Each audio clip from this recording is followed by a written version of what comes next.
When I started preparing in April-May for the exhibition in June, it occurred to me that I may try making a tribute to my grandfather with tools.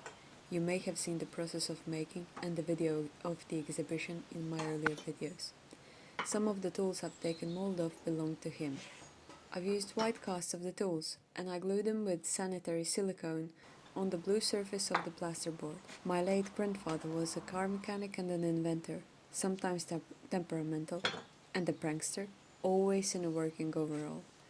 I wish I learned from him, although we hung out a lot. However, most of the time I was just testing his new inventions. We would go through trash like raccoons and find stuff to remake into something else. He would create cool stuff, and I'd just create more trash. He was truly an alchemist and never put a single idea on paper. In this video, I wanted to show how I attach the small plaster pieces to any surface, as the big pieces have the predicted spot for the nail, or like dowel nails. I'd also like to know which glue or whatever you use for similar things. Anyway, he had a large blue 3-piece shelf in the garage, like a triptych.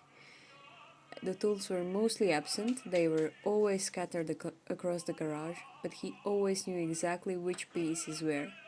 That huge metal shelf, lathe machines, and the yellow crane for cars were always in the same place, unlike every other thing in the garage that seemed to move every now and then.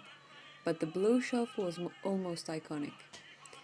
And in short, this is the blue shelf, and these are the ghosts of the tools.